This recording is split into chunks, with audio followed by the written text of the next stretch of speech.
Assalamualaikum, ako po si Amira Ali Lidasan.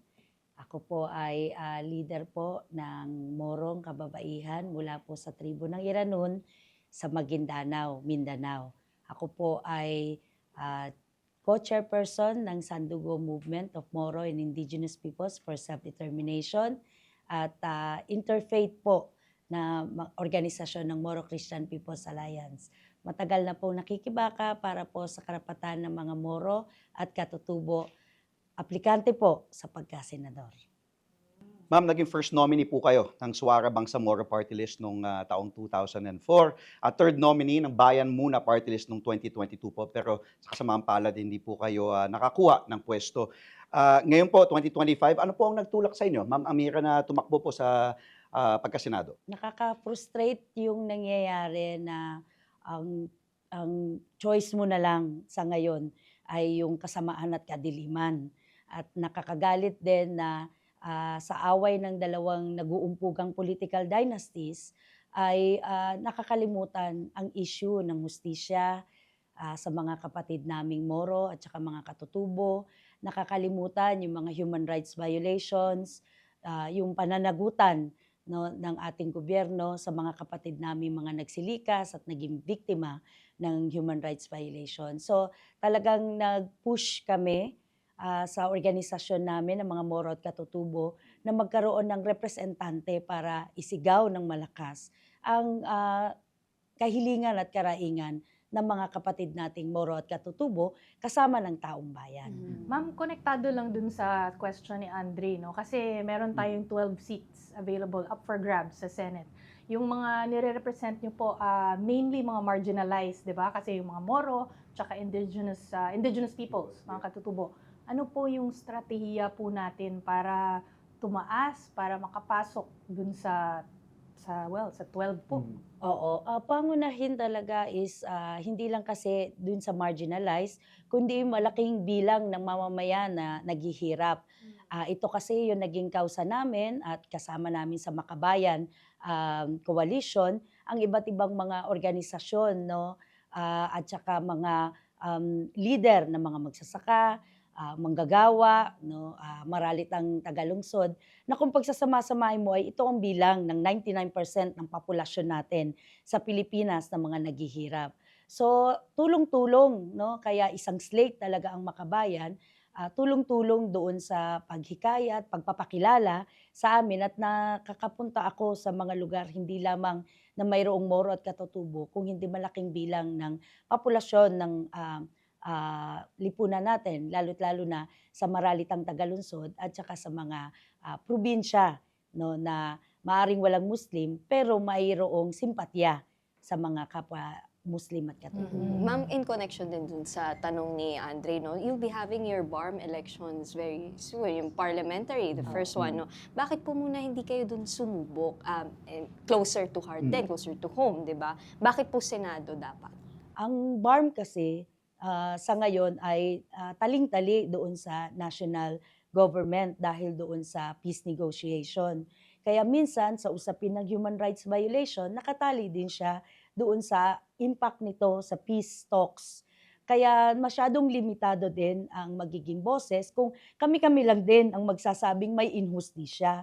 Pero kung maraming bilang ng mamamayan, yung 99% na inaabot namin para maintindihan ano ang sitwasyon sa Mindanao, ay mas malaki ang posibilidad na ang mga desisyon na nakakasama sa mga kapatid ninyong Moro at katutubo ay marireverse, marirepeal ang mga batas at mas makalalabas tayo ng mas produktibong batas para sa mga kababayan natin. Ma'am, nabanggit niyo po yung repeated evacuations. Masalimuot po yung nung kayo po ay lumalaki, nung panahon po ng bata po kayo, nung panahon po ng martial law, napilitan po lumikas ang inyong pamilya. Tapos nung panahon din po ni Pangulong Joseph R. Estrada, nagkaroon ng all-out war against the MILF. So, ang dami, napagdaanan nyo na po yun, yung palipat-lipat po kayo ng tirahan. Kung mapalad po kayong maiupo sa Senado, anong uunahin nyo po para hindi po maranasan yan ng ating mga kapatid na nasa Mindanao? Una po is not to use war as a policy pagka po may mga conflict tayo. Ngayon po kasi hindi lang nila mahuli yung isang band ng mga sinasabi nilang terorista, buong city na yung uubusin nila, sisirain nila katulad sa nangyari sa Marawi City. So, 10, 20 na mga katao, kahit sabihin natin 100, pero kung ang apektado ay bilyon na properties na nasira at saka more than 500,000 no, ng mga mamamayan na nagsilikas, marami ang mamamatay, hindi siya talaga balansyado, hindi siya nararapat.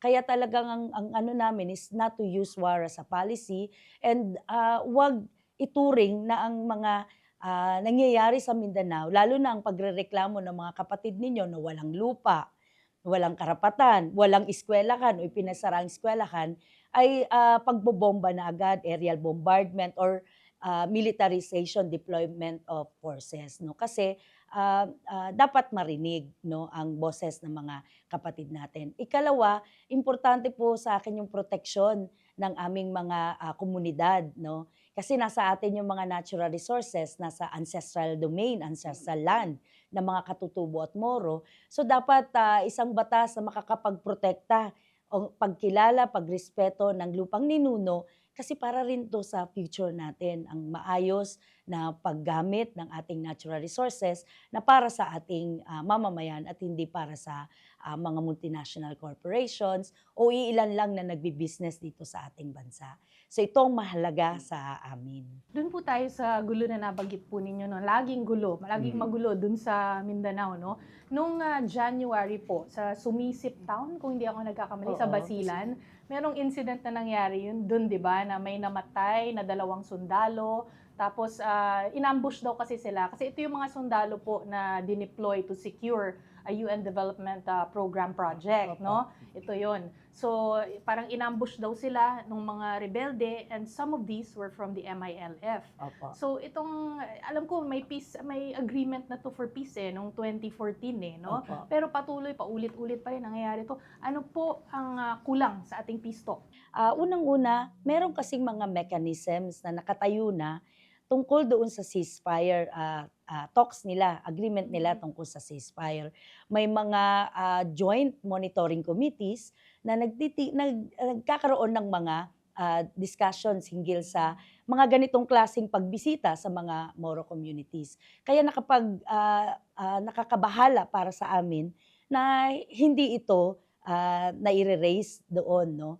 Umabot pa ang GRP at ang MILF, ang AFP at ang MILF combatants na nagbabasketball sila sa Basilan. Kaya malaking katanungan sa amin, bakit mere pagbibigay ng impormasyon, no, courtesy, na pupunta kami dyan sa inyong lugar, kasi nakalagay naman talaga yon sa kanilang ceasefire agreement, no, ay hindi nangyayari. Mechanisms are in place, dapat siya kinikilala, nagpapatuloy, kahit na merong BARM.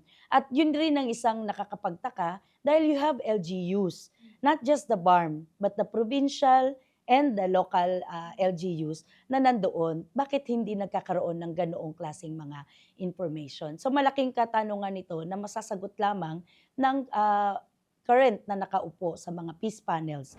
Ano pong masasabi niyo sa mga nadagdagan pa na aktibong mga EDCA sites o yung Enhanced Defense Cooperation Agreement sa pagitan po ng Pilipinas at Amerika? Nakakalungkot na nagagalit tayo na nandyan ang China sa West Philippine Sea, pero andito na, no, 9 EDCA sites ang meron sa loob ng ating ano. And they're bringing in not just ammunitions, missiles.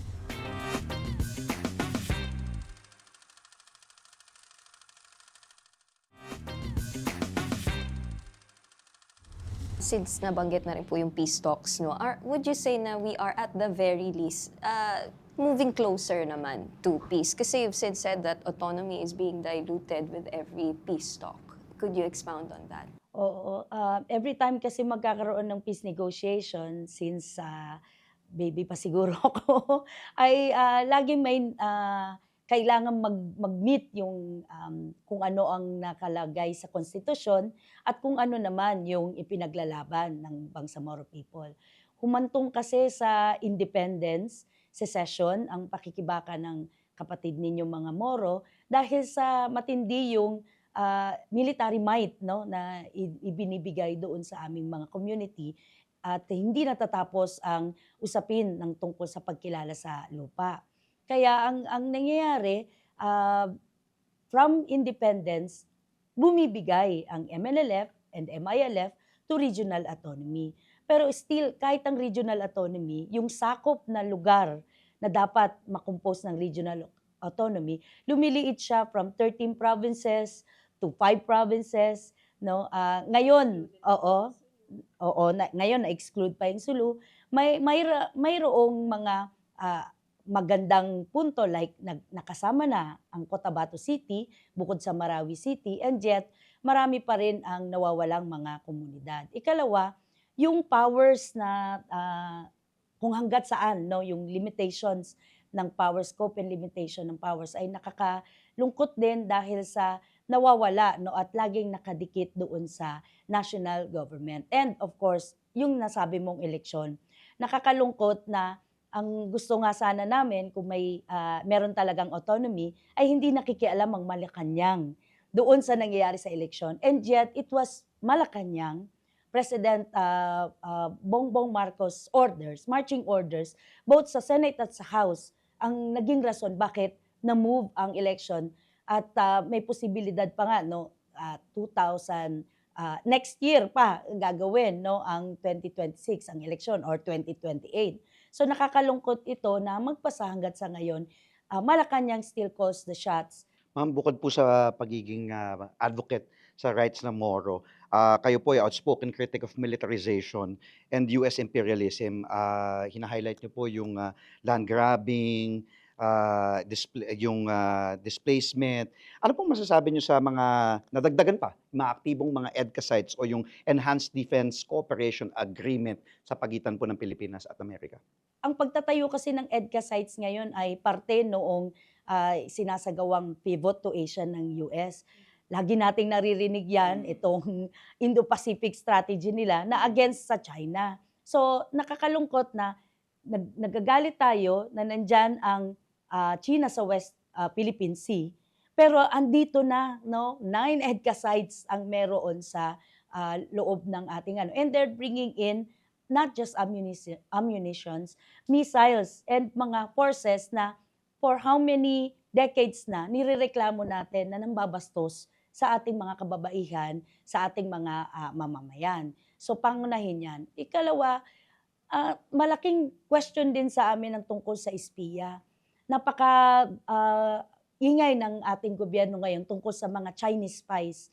Pero hindi nila ini-explain what are the US soldiers and contractors are doing doon sa may Ampatuan, Maguindanao. Kung hindi pa nag-crash landing sa Ampatuan ang eroplano nila na tinatawag nating spy plane, hindi natin malalaman na nagpapatuloy ang kanilang pag-iispiya din sa lugar pa mismo ng Bangsamoro. Ako, ma'am, comprehensive sexual education. Kasi I've always wondered, paano nga po ba tinuturo sa Moro culture ang sexualidad? Oo, importante sa amin ang edukasyon, no? Lalo't-lalo na para tumaas yung kamulatan ng mga kababayan natin. Siyempre, magpasanggat sa ngayon, sa pamilya pa rin ang daluyan ng edukasyon sa amin. Pero dahil pumapasok ang mga kapatid ninyong Moro sa mga eskwelahan, katulad ko, ay na-expose din ako sa mga teachers na nagbabanggit hinggil sa sexuality education. No? Sa tingin ko, kailangan yan. Pero kailangan din nating tingnan bakit maagang nag-aasawa, mga kabataan ngayon, maagang nabubuntis. No? Kasi sa sobrang kahirapan natin, walang produktibong magawa ang ating mga kababayan. So nakikita nila less and less, no, yung ano yung pwede pang magawa. So kung makakatulong, no, ma-resolve ang mga problema lalo na doon sa amin, no, ay makikita natin at yung produktibong karakter ng mga kababayan natin na makakapagtrabaho sila, na makakapagpaplano sila ng maayos na pamilya, na magiging maayos, no, yung pagtingin nila hinggil dito sa mga early marriages, at itong mga sexuality nila, no, at yung teenage pregnancies. Ma'am, kausapin po natin ang taong bayan. Bakit po dapat kayong iboto sa Senado? Assalamualaikum uli sa inyo. Ako po si Amira Lidasan ay matagal na pong nakikibaka para sa karapatan ng Bangsamoro at saka mga katutubo. Ako po ay nagbibilong sa mga grassroots organization, kaya dama ko po yung problema ng ating mga kababayan at yung mga kahilingan nila. Hindi po ako nag-iisa sa kausa na ito. Sa Makabayan Block po ay 11 po kaming tumatakbo mula sa iba't ibang sektor ng ating lipunan. Kaya ang paghikayat po sana namin ay taong bayan po, yung buong 11 po na nagre-represent ng taong bayan, kasi itigil na po natin ang political dynasty, itigil na po natin yung mga nandarahas sa ating mga kababayan at ipaglaban na po natin ang ating mga karapatan at kagalingan at hustisya po para sa taong bayan. Maraming salamat. Wassalamualaikum. That's it po. Thank you, ma'am. Siyempre nakakaba sa una, pero mapabait at magaganda yung mga questions. Very challenging, very thought-provoking. Napaka-importante kasi talaga ng may medium na ganito no, para maka-communicate no, sa malawak na bilang. Lalo't-lalo na ang eleksyon namin ngayon ay kahit na nasa ground, napakaliit lang ng nasasakop namin. Pero itong ganitong klase ay talagang nakakatulong ng malaki para sa amin. Lalo't-lalo na yung walang pamamaraan para magkaroon ng ads, ng TV at saka ng ads. So ito talaga malaking tulong.